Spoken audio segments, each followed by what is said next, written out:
सावी पाठशाला में आप सभी बच्चों का स्वागत है। Electronic configuration of D block elements का कॉन्फ़िगरेशन काफी कॉम्प्लिकेटेड है। कई बच्चे अभी भी कंफ्यूज रहते हैं। हाई क्लासेस में जाने के बाद भी वो अंडरस्टैंड नहीं कर पाते। इसके पीछे थोड़ा डिफरेंट है इसका डी ब्लॉक एलिमेंट्स का कॉन्फ़िगरेशन। तो आपको मैं इजीएस्ट वे में पॉइंट टू पॉइंट समझाऊंगी। आप बने रहिए आखिरी तक, क्योंकि मैंने वो पॉइंट्स कैच किए हैं जिससे आपको ना तो रट्टा मारना पड़ेगा, ना आपको कोई कंफ्यूजन होने वाला है, ना बहुत प्रैक्टिस की जरूरत है। आप 2 बार उसको समझेंगे, लिखेंगे, आपको कभी भी कोई भी कभी भी पूछेगा तो आप उसको तुरंत समझा सकेंगे। तो मैंने इजीएस्ट वे में इसको समझाने की कोशिश की है, क्योंकि ये ब्लॉक हमेशा मुझे भी कंफ्यूज करता रहा है। मैं जब स्टूडेंट थी तब मैं भी कंफ्यूज हुआ करती थी, पर बाद में मैंने एक ट्रिक पकड़ ली, तो आपको मैं सभी कुछ शेयर करना चाहती हूँ उस ट्रिक को। तो आप बने रहिए। सबसे पहले हम ये देखते हैं कि डी ब्लॉक एलिमेंट्स के गोल्डन पॉइंट्स क्या हैं। गोल्डन पॉइंट्स किसको कहते हैं? जो कुछ खासियत रखते हैं डी ब्लॉक एलिमेंट्स की। क्या खासियत है, उसके साइलेंट फीचर्स क्या हैं? तो हम बोल रहे हैं कि फर्स्ट हमने कहा present in between second A and second B group. तो आपको ये सेकेंड ए सेकेंड बी कई बच्चों को पता है, कुछ पुराना जो ओल्ड पीरियोडिक टेबल है उसमें इस तरीके से नहीं बताया जाता है। तो पहले तो आप फर्स्ट ग्रुप को फर्स्ट ए कहा, देन सेकेंड ए, फिर इस तरीके से 7th ग्रुप तक आप जाते हैं। 7th ग्रुप तक जाते हैं और लास्ट वाला ग्रुप जो हो जाता है आपका आइडियल ग्रुप हो जाता है, और शून्य ग्रुप होता है जिसमें सारी आइडियल गैसेस होती है। तो आप जब कहते हैं प्रेजेंट इन बिटवीन सेकेंड ए, तो जो सेकेंड ए का लेफ्ट साइड वाला पोर्शन है और सेकेंड बी का जो राइट वाला पोर्शन है, उसके बीच में ये प्रेजेंट हैं। They lie in between second A and second B group elements. तो ये आप पीरियोडिक टेबल में देख के समझ सकते हैं। सेकेंड मैंने पॉइंट लिखा है इसको अलग तरीके से कि present in between group 3 to group 12।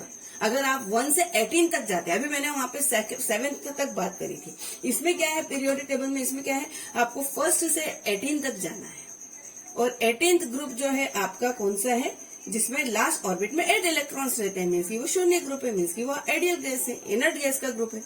तो जब ग्रुप 3rd से लेके के बीच में और ग्रुप 12 के बीच में जो भी एलिमेंट्स प्रेजेंट है उनको हमने डी ब्लॉक एलिमेंट्स कहा, उसको डी ब्लॉक में रखा हुआ है। तो आपको 2 तरीके से बताया मैंने। थर्ड पॉइंट है present in between S electropositive elements and P less electropositive elements. S block elements वो होते हैं जिनके लास्ट शेल में यानी एस सब शेल में इलेक्ट्रॉन्स फुलफिल होते हैं, मीन्स की वो वैलेंस शेल है। तो वैलेंस शेल होने की वजह से उसको एस ऑर्बिटल में रखा हुआ है। तो एस ऑर्बिटल के जो भी एलिमेंट्स है वो इलेक्ट्रोपॉजिटिव इन नेचर होते हैं। फॉर एग्जांपल आप ले सकते हैं सोडियम, मैग्नीशियम। तो ये आपके एस ब्लॉक एलिमेंट्स। अब आप बोल रहे हैं P less. P block elements कैसे हैं? लेस इलेक्ट्रोपॉजिटिव, जो इलेक्ट्रोपॉजिटिव नहीं है और जो इंक्रीज हो रही है उनकी इलेक्ट्रोनेगेटिविटी। आप ध्यान से सुनिए इस पॉइंट को कि लेफ्ट टू राइट जब हम जाते पीरियोडिक टेबल में तो इलेक्ट्रोनेगेटिविटी इंक्रीज होती है। तो मतलब क्या हुआ? इलेक्ट्रोपॉजिटिविटी डिक्रीज होती है। तो पी ब्लॉक एलिमेंट्स कौन से हैं आपके? क्लोरीन है, फ्लोरीन है, एल्यूमिनियम है। तो इस तरीके से जो इलेक्ट्रोपॉजिटिविटी है वो डिक्रीज हो रही है। अब आप ये कह रहे हैं कि इनके बीच में लाई करते हैं, ठीक है, ये पॉइंट भी हमने नोट किया। 4th पॉइंट मैंने लिखा है present in between S block. S block मतलब एस मेटल और P block means non metal. तो एस ब्लॉक जो होता है वो मेटेलिक एलिमेंट्स होते हैं, मेटल्स होते हैं, सोडियम है, मैग्नीशियम है। और पी ब्लॉक के एलिमेंट्स कौन से होते हैं? नॉन मेटल होते हैं। नॉन मेटल जैसे आप फ्लोरीन, क्लोरीन, ब्रोमीन या फिर बोरॉन, ये सब क्या है आपके नॉन मेटल हैं, जो कि मेटेलिक कैरेक्टर्स नहीं रखते हैं और एस ब्लॉक के मेटेलिक कैरेक्टर्स रखते हैं। इनके बीच में एस और पी ब्लॉक के बीच में डी ब्लॉक को रखा हुआ है, ट्रांजिट करता है, एज अ ब्रिज काम करता है। एस और पी ऑर्बिटल के बीच में एज अ ब्रिज काम करता है, इसीलिए हम इसको डी ब्लॉक एलिमेंट्स को क्या कहते हैं? Transition elements. ट्रांजिशन एलिमेंट्स, क्योंकि ये एस और पी के बीच में लाई करता है। देन डी ब्लॉक एलिमेंट्स क्यों कहते हैं? क्योंकि लास्ट वैलेंस इलेक्ट्रॉन ऑर्बिटल क्या है? इसका डी है। मतलब इसका डी ऑर्बिटल में लास्ट इलेक्ट्रॉन्स जो होते हैं वो फुलफिल होते जाते हैं, इसलिए इन एलिमेंट्स को डी ब्लॉक में रखा हुआ है। Very simple. अब मैं आपको बताने जा रही हूँ कॉन्फ़िगरेशन किस तरीके से इनका लिख। सो डी ब्लॉक एलिमेंट्स का इलेक्ट्रॉनिक कॉन्फ़िगरेशन समझने के लिए यहाँ पर मैंने कुछ ट्रिक्स यूज की हुई हैं। वो ट्रिक्स आप भी सीख लीजिए ताकि आपको डी ब्लॉक एलिमेंट्स का इलेक्ट्रॉनिक कॉन्फ़िगरेशन जो इतना कॉम्प्लिकेटेड लगता है वो इजी लगने लग जाएगा। वो ट्रिक्स मेरे पूरे वीडियो में यूज की हुई हैं, आप आखिर तक बने रहिए और वो ट्रिक्स अपने माइंड में बैठा लीजिए। मुझे लगता है कि अगर आप मेरे साथ ये वीडियो एक बार देखते हैं और 2 बार सिर्फ आप अपनी प्रैक्टिस करते हैं तो आपको कभी भी आप भूल नहीं पाएंगे, जितना मुझे लगता है। तो अब हम स्टार्ट करते हैं कि पहला तो जनरल फॉर्मूला क्या है। डी ब्लॉक एलिमेंट्स के में जो इलेक्ट्रॉन्स फुलफिल होते हैं उनका जनरल फॉर्मूला लिखा हुआ है NS0/1/2 और विद इन ब्रैकेट n-1d। अब अगर आप n की वैल्यू जो भी रखते हैं तो उसमें से -1 कर देंगे तो d की वैल्यू मिलेगी। आप एग्जाम्पल के लिए अगर n की वैल्यू 4 पुट करते हैं तो क्या हो जाएगा 4s, आपकी जो भी इलेक्ट्रॉन अकॉर्डिंगली फिल करेंगे आप, देन 4 - 1d तो 3d। तो आप क्या देख रहे हैं कि 4s है पर d 3 है, एक शेल बैक हो रहा है। जब इस तरह से होता है तो यहाँ पे डी ब्लॉक जो है, जब डी में इलेक्ट्रॉन फिल हो रहे हैं तो वो कहलाता है penultimate shell. Penultimate shell क्या होता है, आउटर मोस्ट शेल के जस्ट बिफोर वाला शेल पेनाल्टी मेट शेल कहलाता है। तो यहाँ पे S4 था, अगर 4S है तो यहाँ पे S जो है वो अल्टीमेट शेल है, आउटर मोस्ट शेल है, वैलेंस शेल है और 3D हो जाएगा आपका पेनल्टीमेट शेल। तो इतनी आपको बात समझ में आई। अब पहले हम ये चार्ट देख लेते हैं कि ये चार्ट में क्या हुआ है। यहाँ पे आप देखिए मैंने लिखा हुआ है फर्स्ट सीरीज। जो फर्स्ट सीरीज होती है उसको 3D सीरीज भी बोलते हैं, सेकेंड सीरीज को 4D सीरीज भी बोलते हैं और थर्ड सीरीज को 5D सीरीज भी बोलते हैं। क्यों? रीजन, क्योंकि फर्स्ट सीरीज में 3D में इलेक्ट्रॉन्स फुलफिल हो रहे हैं, सेकेंड सीरीज में 4D में और थर्ड सीरीज में 5D में। इस तरीके से टोटल 4 सीरीज है। फोर्थ सीरीज में 3 एलिमेंट्स हैं टोटल और नए इन्वेंट हुए हैं उसको मिला के total 40 elements are transition elements. तो आपको सबसे पहले ये है कि आपका जो फर्स्ट एलिमेंट है डी ब्लॉक एलिमेंट फर्स्ट, ये आपको ध्यान रखना है स्कैंडियम है। स्कैंडियम आपका फर्स्ट डी ब्लॉक एलिमेंट है और इसका एटॉमिक नंबर है 21। अब आप कहेंगे कि 21 से 30 ये मुझे याद रखना पड़ेगा। नहीं, याद रखने की जरूरत नहीं है, आपको सिर्फ इतना याद रख लीजिए कि 21 फर्स्ट एलिमेंट है, स्कैंडियम फर्स्ट एलिमेंट है। तो जब आपने स्कैंडियम फर्स्ट कहा तो 21 लिख दिया। आपको पता है कि डी में टोटल 10 इलेक्ट्रॉन्स होते हैं। जब तक यहाँ पे 10 नहीं होगा तब तक एलिमेंट्स आते रहेंगे। जैसे ही 10 हो जाएगा डी ब्लॉक की फर्स्ट सीरीज फिनिश हो जाएगी। तो यहाँ पे आपको देखना है 21 से 30, मतलब कि 10 एलिमेंट्स फर्स्ट सीरीज में 10 एलिमेंट्स हैं जिनके एटॉमिक नंबर 21 to 30 हैं और यहाँ पे 3D में इलेक्ट्रॉन्स फुलफिल होंगे। तो अभी मेरी फर्स्ट ट्रिक में जो बताने जा रही हूँ कि जो भी ये एलिमेंट्स हैं उनके अगर आपको नाम याद करना डिफिकल्ट होता है तो मैंने अपने ट्रिक से याद किया था, तो मैं आपको वो ट्रिक बताना चाहती हूँ कि ट्रिक नंबर 1 क्या है। तो इस तरीके से अगर स्कैंडियम फर्स्ट एलिमेंट था तो अब मैं कैसे याद करती थी, सक्टिव कर मन फेकोनी क्यूजन यजर नब मोटक रू रह पड अगसड ला हफ्ता वरे ओस इरपट आउ हग। अब आपने ये याद कर लिया, कोई बिल्कुल दिक्कत नहीं है। आपको ये भी पता है फर्स्ट एलिमेंट स्कैंडियम है और फर्स्ट सीरीज जो है वो 3D होती है। तो आपको ये 2 चीजें पता चल गई। तो आप इस तरीके से अगर नाम याद कर लेते हैं तो आप कोई सा भी कॉन्फ़िगरेशन अगर अभी आगे और ट्रिक बताने वाली वो समझ लेते हैं तो इजी हो जाएगा।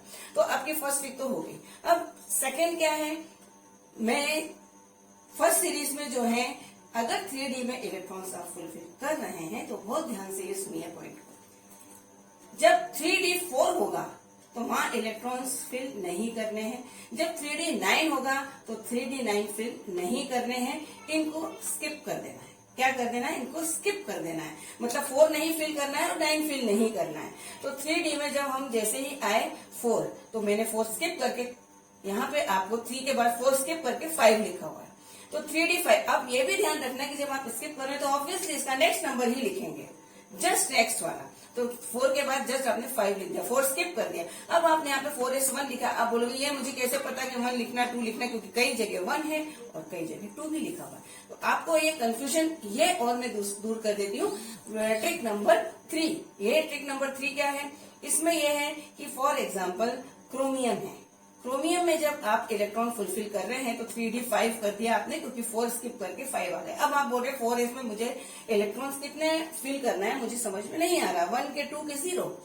तो आप क्या करना है, सभी जानते हैं, बहुत बच्चे जानते हैं कि ग्रुप नंबर जो होता है वो किस चीज को शो करता है, टोटल वैलेंस इलेक्ट्रॉन्स को। वैलेंस इलेक्ट्रॉन्स के होते हैं, वैलेंस शेल में होते हैं, लास्ट ऑर्बिट में।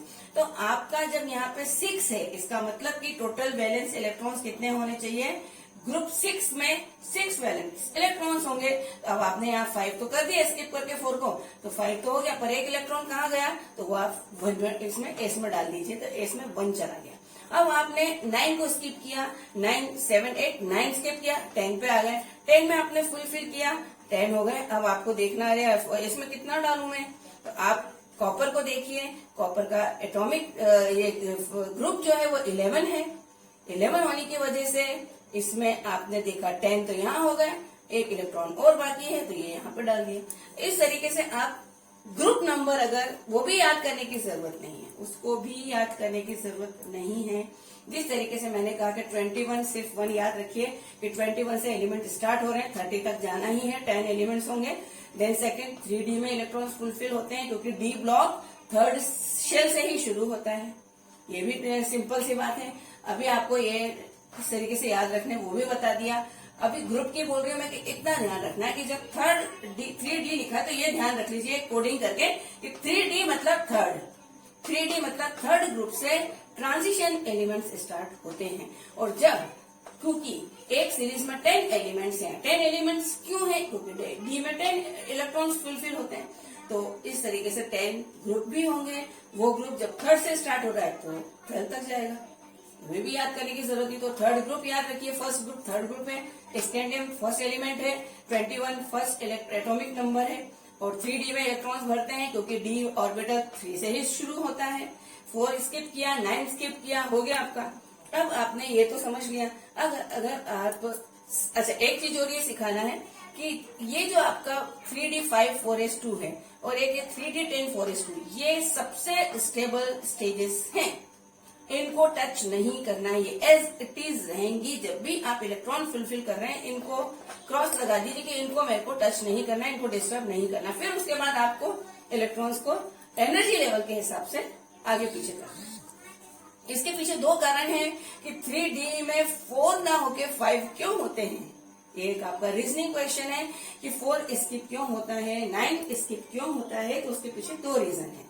पहले तो वो प्रिंसिपल के हिसाब से इलेक्ट्रॉन्स एनर्जी के बढ़ते क्रम में इलेक्ट्रॉन फुलफिल होते हैं। तो जैसे जैसे इलेक्ट्रॉन एनर्जी बढ़ती है वैसे वैसे इलेक्ट्रॉन्स फुलफिल होते हैं। जब यहाँ पे देखा कि 4 की जगह एकदम 5 हो गए तो एस से इलेक्ट्रॉन यहाँ शिफ्ट हो गया। क्यों हो गया, क्योंकि एनर्जी लेवल डी का कम है as compare to S block. S orbital से कम होने की वजह से इलेक्ट्रॉन उसका यहाँ शिफ्ट हो गया और 4 स्किप होके यहाँ पे पहले 5 हो गया। तो एनर्जी लेवल के वजह से यहाँ इलेक्ट्रॉन फुलफिल हुआ है। और 4 स्किप होने का एक कारण और भी है, क्योंकि ये नियरली है एकदम हाफ फील्ड के बहुत नजदीक होने की वजह से, एक्साइटेड फॉर्म में होने की वजह से 4 स्किप करके जल्दी से वो 5 कर लेता है, एक एक्साइटमेंट है। इसी तरीके से 9 स्किप होकर 10 पे पहुंच गए क्योंकि एक्साइटमेंट है फुलफिल करने का, तो 10 हो गए। तो ये 2 रीजन हो सकते हैं। अब नेक्स्ट है आपका, यहाँ पे आपको जो सेकंड सीरीज है उसमें D3 नहीं भरने हैं। डी जो है डी ब्लॉक में 6 इलेक्ट्रॉन्स नहीं फिल करने हैं, 9 इलेक्ट्रॉन्स फिल नहीं करते हैं। नहीं, कौन सी सीरीज में, सेकेंड सीरीज में। मतलब 4D3 नहीं होगा, 4D6 नहीं होगा, 4D9 नहीं होगा, ये स्किप हो जाएंगे नंबर। तो जब स्किप हो जाएंगे तो जस्ट इसके बाद वाला इलेक्ट्रॉन आएगा। 3D स्किप किया, 4D आपने 3 ना करके तो क्या हो जाएगा 4D4, 4D6 स्किप किया तो 4D7, 4D9 स्किप किया तो 10 हो गया। तो यहाँ आप देखिए 10। अब 10 3 टाइम्स चला है यहाँ पे। क्यों चला? क्योंकि 10 के बाद कोई ऑप्शन ही नहीं है। जब आपने स्किप 9 को किया तो 10 है, 10 के बाद उसको लास्ट तक 10 जाएगा। और जब आपने ये देखा कि इसको 10 दिया है, ये कौन से ग्रुप में है? ये 10th ग्रुप में है। तो जब 10th ग्रुप में है तो यहाँ तो 10 हो गया पूरा। इसका मतलब वैलेंस इलेक्ट्रॉन सब फिनिश हो गए। तो आपने एस में 0 डाल दिए। और यहाँ पे जैसे 11 पहुंचे, 11th नंबर का जो ग्रुप है तो उसमें वैलेंस इलेक्ट्रॉन 11 होना चाहिए। तो 10 एक बचा, यहाँ रख दिया। 10 12 है ग्रुप, तो 2 इलेक्ट्रॉन बचे तो एस में रख दिए। तो आप एस में इस तरीके से इलेक्ट्रॉन्स ग्रुप के बेसिस पर फिल कर सकते हैं। ये भी एक ट्रिक है। अब लास्ट में है थर्ड सीरीज जो कि 5D है। और उसमें मैंने लिखा है 8 नंबर को स्किप करना है। 5D में 8 इलेक्ट्रॉन्स फिल नहीं होंगे, उसको स्किप किया जाएगा, मतलब उसके बाद जस्ट 9 हो जाएगा। तो वहां पे भी वही सिंपल सा कॉन्सेप्ट है कि 5D 9 लिखा है, समझ में नहीं आ रहा है कि एस में कितने इलेक्ट्रॉन भरे, तो वो कौन से ग्रुप का है? 10th ग्रुप का है। 9 हो गए, 10th ग्रुप का है, मतलब एक इलेक्ट्रॉन बच रहा है तो वो एस में डाल दिया। तो इस तरीके से आपका पूरा इलेक्ट्रॉनिक्स कन्फिग्रेशन जो है वो हो जाएगा। कोई कंफ्यूजन नहीं होना चाहिए मेरे ख्याल से। सो आप प्रैक्टिस करिए घर में 1 या 2 बार। आपको, मुझे नहीं लगता कि प्रॉब्लम कहीं आना चाहिए। So thanks for watching my video.